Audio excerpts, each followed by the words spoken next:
Vincent Malloy is 7 years old. He's always polite and does what he's told. For a boy his age, he's considerate and nice. But he wants to be just like Vincent Price.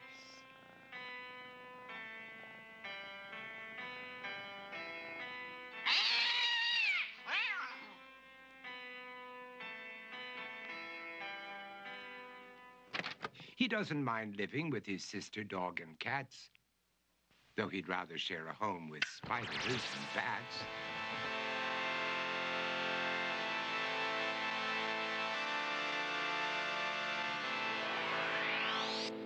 There he could reflect on the horrors he's invented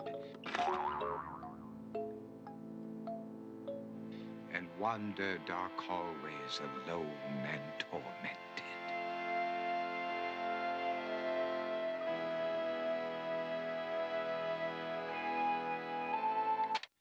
Vincent is nice when his aunt comes to see him, but imagines dipping her in wax for his wax museum.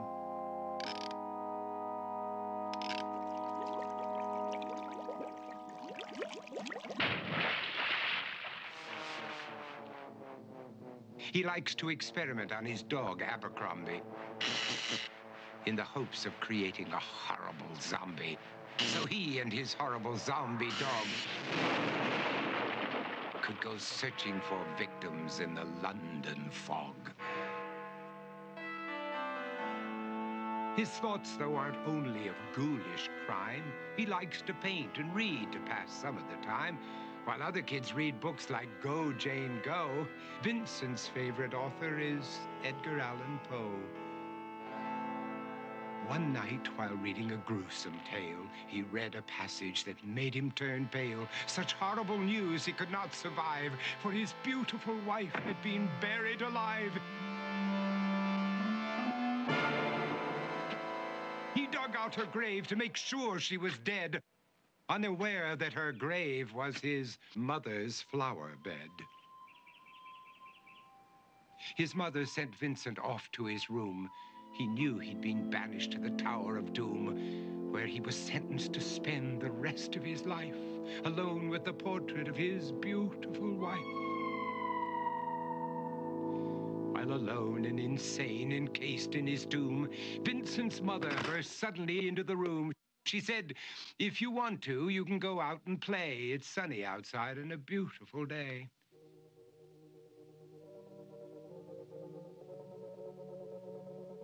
Vincent tried to talk, but he just couldn't speak. The years of isolation had made him quite weak. So he took out some paper and scrawled with a pen, "I am possessed by this house and can never leave it again." His mother said, "You're not possessed and you're not almost dead. These games that you play are all in your head. You're not Vincent Price, you're Vincent Malloy. You're not tormented or insane, you're just a young boy. You're 7 years old and you are my son. I want you to get outside and have some real fun." Her anger now spent, she walked out through the hall. And while Vincent backed slowly against the wall, the room started to sway, to shiver and creak. His horrid insanity had reached its peak. He saw Abercrombie, his zombie slave, and heard his wife call from beyond the grave. She spoke from her coffin and made ghoulish demands, while through cracking walls reached skeleton hands. Every horror in his life that had crept through his dreams swept his mad laughter to terrified screams. To escape the madness, he reached for the door, but fell limp and lifeless down on the floor. His voice was soft and very slow as he quoted The Raven from Edgar Allan Poe.